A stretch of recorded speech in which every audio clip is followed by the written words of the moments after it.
Hi, I'm Goerge Webb, and I want to say thank you to the folks here in Slovenia who have been great hosts here. I've written a lot of books, and 49 different books, believe it or not, and we haven't had an ability to print in Europe. We had a little bit of a relationship with Amazon in the UK, but that got shut down, and I sold 18,000 books in 1 year, and then I got banned for all those books. And so it's great to be here with friends here in Slovenia to maybe start publishing here for all of Europe. So that's our goal. That's why I'm here in Slovenia. Yeah. I'm a long-time follower of Goerge Webb, so there are some basic questions I would like to address. So tell me a little bit about your background and how your journalistic career started. Okay, well, Repeat the question. Yeah, so the question is, how did I get started in journalism and what's the background?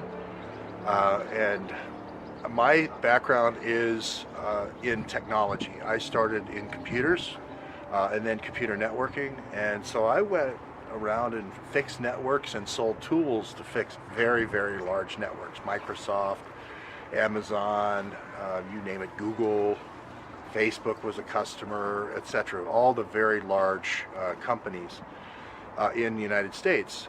And one of the companies I worked for was called Network Associates, all kinds of network analysis tools. And one of the people and one of the companies that we bought was a European company. It was actually a Slavic company, it was a Russian company. And it had a guy by the name of Dmitry Alperovich.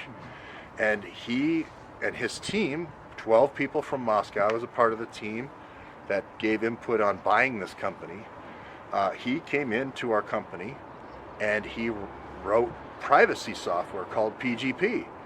And he seemed to not be doing what we thought he was going to be doing. He was actually writing viruses.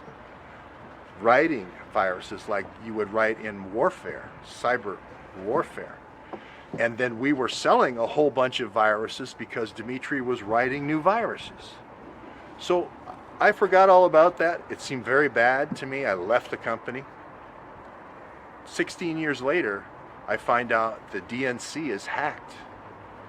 And who is investigating the DNC? Dmitry Alperovich. Same guy who wrote viruses for us 16 years before. That didn't make any sense. It was like the wolf being in charge of the chickens. You know, it's like, wait, whoa.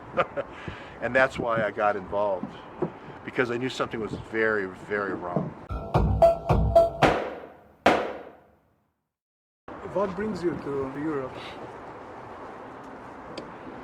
Well, I came to Europe because a lot of my stories and research is based in Europe.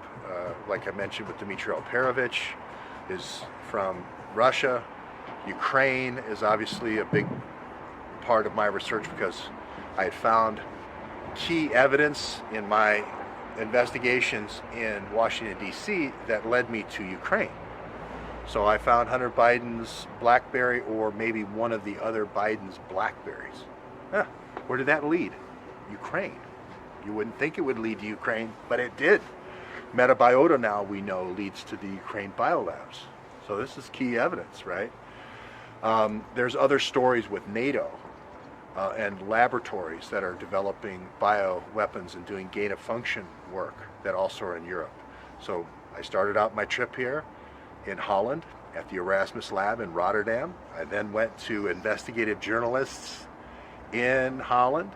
Ondara Krant is the group that does investigative journalism, and to publicize that, I went to the World Court, which is also in The Hague, to sue Erasmus Lab. Then I went to Germany to go to Marburg and interview people who were at the Marburg Institute that were seemingly taking viruses that cause you to bleed out through your gut, hemorrhagic fevers, and then putting them into an aerosol package so that they'll go in the air like this smoke, right? Smoke Yes. travels, right? This was in Holland, right? That Right. was this Erasmus laboratory, right? Yes. Yeah.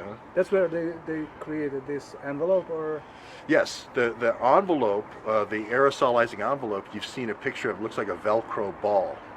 You've seen the picture of the coronavirus.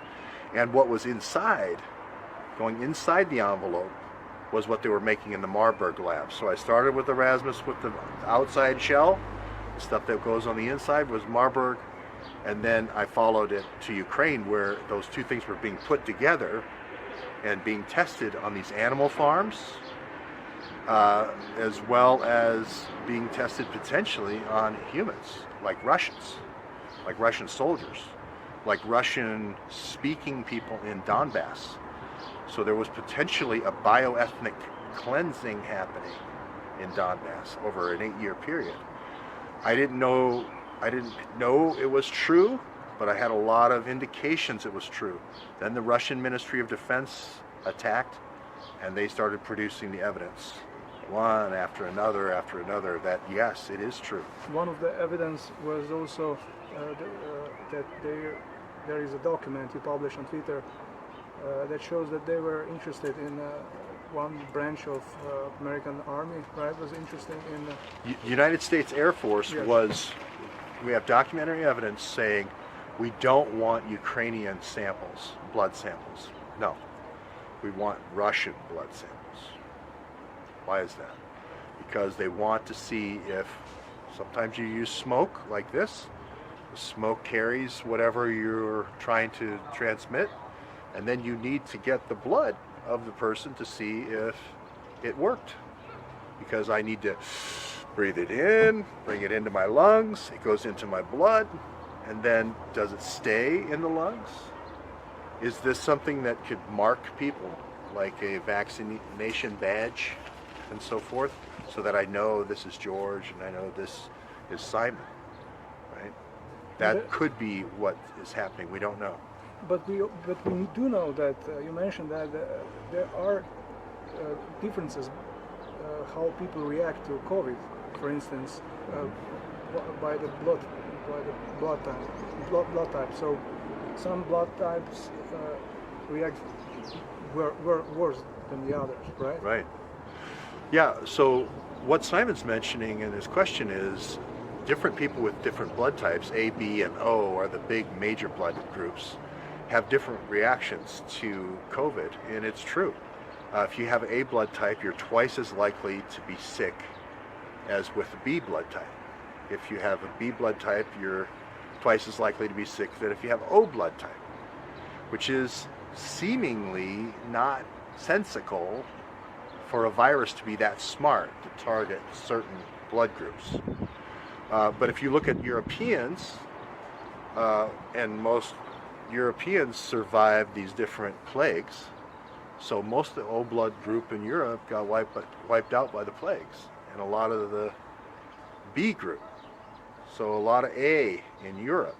And what we don't know yet is if the Air Force was targeting those Slavic people in Russia by blood type, or it could be just they took ships and so forth near Russia when the winds were in the right direction and prevailing in that direction, and that's the blood they want.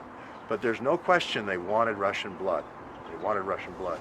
I think this program's been around for about 20 years. So we'll see. But they've been trying to aerosolize. It's what's called aerosolize. You know, you have the sprayer for your hairspray, right? Well, it's liquid down there. How does the spray happen? That's the same problem you have with bioweapons. You have a big tank of liquid. You got to spray, put air in it and spray it. And then once you spray it, you have to then test the blood to see if it was effective or not. Yes, and aerosolizing is so important exactly because, in fact, this is the way it spreads fastest, right? And Right. the most, maybe even efficient, very efficient. Because The reason why aerosolizing is so important in a bioweapon is, suppose my enemy is over there on the other side of the river. This happened in 1943 between Russians on that side and Nazis on this side in Dnieper and Kiev. I have to get the poison over there. I don't want it over here. I want to get it over to those guys. Well, if I send them a whole bunch of needles and say, hey, inject yourselves with this, that's probably not going to work. I have to have the smoke. The smoke today is coming this way, but I have to have the smoke. I have to wait till the winds go that way. And that's why Fort Detrick has a huge steel tank, 60-foot steel tank called the 8-ball for aerosolizing. You are going to make some sort of compilation of your research. Like you mentioned, you have already written so many books. So for us in Europe, we need some sort of compilation, right, to get familiar with the topics. I've been asked to do a compilation book in Europe for people who don't have all 47 of my books because they weren't available here. Some were available on Kindle.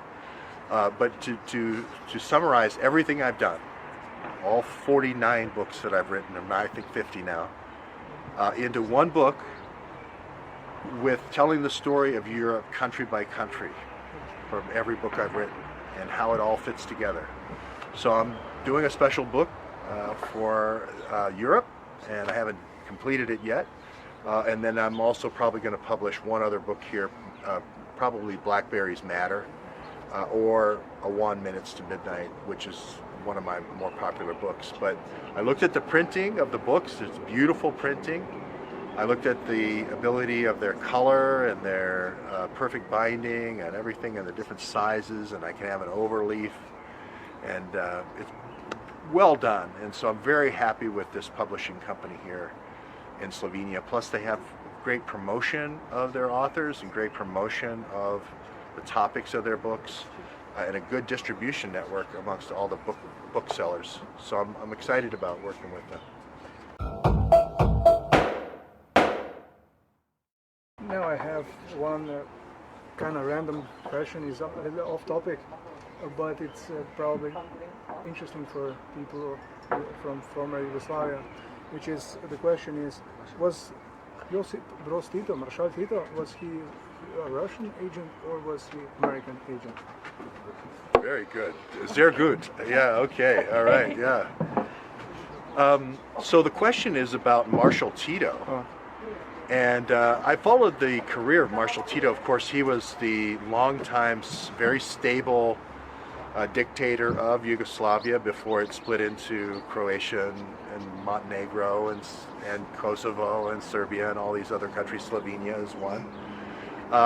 And he, I think, is from Slovenia, born in Slovenia, yeah. Half Slovenian, half Croatian. Right? Yeah, but he studied with the OSS, which was the Special Operations Executive, which is the British intelligence agency in Canada. There's stories about him swimming across the lake, and like James Bond, and then getting out of the lake with the scuba gear off, and then putting a tuxedo on and going into the meetings and so forth. That's Marshal Tito. Most people don't know Marshal Tito was in Canada doing his training, right? But Marshal Tito is very important because he is in Vienna at the same time as Stalin, Hitler, Alan Dulles, Sigmund Freud, and then also Jung, with another psychologist. And that may have been not far from here, Vienna, not far from here. That may have been when the world was sort of carved up, not with heavy lines, not with heavy pizza cutter, but with light, faint lines of how it was going to be divided up after World War II. And it's pretty much how it happened. And it makes sense also because I don't know if you are familiar with the fact that Tito was also a general of one unit in the Spanish Civil War, yeah, Franco War. So Tito's history does go back, interestingly enough, to the Spanish Civil War, where I believe he fought with on the side of Franco, the fascist, if you will. And of course, Hemingway fights on the side of the communists, and The Sun Also Rises. That book is all about that conflict. But it was a very important war because that's where you had air power for the first time. The first bombing was in that war of like Like this bridge was bombed in World War II by the Allies because the Nazis used this bridge. First time there was ever bombing was Guernica, a little town. Picasso did a picture of it with all the eyes and ears and arms and legs all going in all different directions, okay? And learning how to do blitzkrieg, right, which was what Hitler used later in the invasion of Poland, which was army, tanks, Air Force, all at once in lightning war. That was when Tito learned that. So in a way, I think that Spanish War was wargaming for the big war, the Second World War. Just the way the coronavirus pandemic was some sort of test run for a new emerging pandemic. At least that's what Robert Redfield. He's saying that now we are facing a new outbreak, which will be even worse than the test run of this corona. So the key question is there a military basis for coronavirus? Is there a bioagent program here, or is this something natural from bats? Okay, and when we first heard about coronavirus, everyone said it's from bats, and we had all this group come together who were in this group called the Lancet letter, and they sent this letter out that said it's from bats. And anybody who says it's not from bats is a conspiracy theorist, right? Well, what ended up happening was information kept coming out that kept undermining that story. It turned out the genome information which was released ended up not having just one bat, but 2, and then 3, and then 4, and then 5, and then they were from all over China. Then we started finding different animals from Africa, like civets, not anywhere close to China. And then we started finding hedgehog here in Europe, near Maribor. So it became very obvious 2 years later now that it's not zoonotic. It's not from those. It does have some kind of lab engineering. Now, is it lab engineering from a bunch of curious scientists, or is it lab engineering with directed military program? That's the key question that we're trying to answer. And if you look at how militaries go about designing bioagents, they take something that they know can kill and they aerosolize it. That's the key. And we're looking for that. Take something we know can kill and then aerosolize it. Well, if you look at coronavirus, it has a lot of things in it, like HIV, various other toxins now that we're coming forward, the rabies toxin, the syncytia virus toxin, all these various toxins. How did they get in there? How did they get in there if they weren't planned on being aerosolized?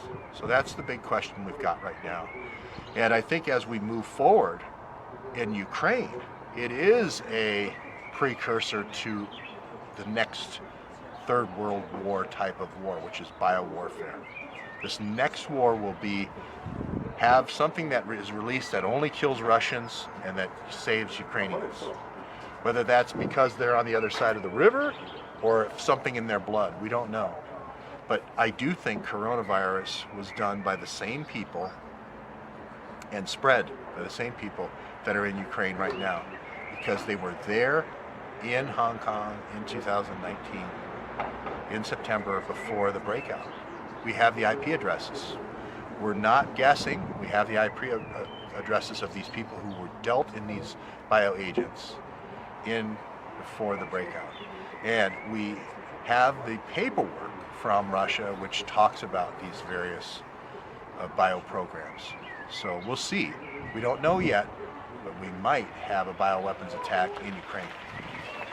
And you also know, at least the Russian ministry is telling us that there were many outbreaks in Donbass region, right? Many curious outbreaks in large numbers. What's going on right now media, mainstream media, right? We are always talking about Russian invasion, right? And about Russian aggression towards civilians. But the war didn't start this year. It started many years ago. And UN body published the data which shows that between 2014 and 2019, about 12,000 to 30,000 people already dead, right? And now, when this is going on, more people died in Ukraine, and we didn't even know about this, than how many Slovenians died during the war. And it's a big outrage, and people still arguing about this. Somebody who's pretending to be compassionate with Ukrainians should think about this. And then there's another angle that I think is very interesting, is that during this time when the crisis in Ukraine started with the civilian casualties that I'm just mentioning, many Ukrainian people ran to Russia. Until 2019, 1,100,000 people fled Ukraine, which means these people are also sick with things made in Ukrainian laboratories. Also Russia is also spreading these diseases, right? Which are very unusual and in incredibly huge numbers. I don't know which one. It's 100 times more. I think it was measles. Measles. I think it was measles. Yeah. So that's an or smallpox. Yeah. So to me that's Cut. Okay. Well, I'll just answer this question and we're done. Okay. The food is breaking. So the key question is there a next level? Are we going from the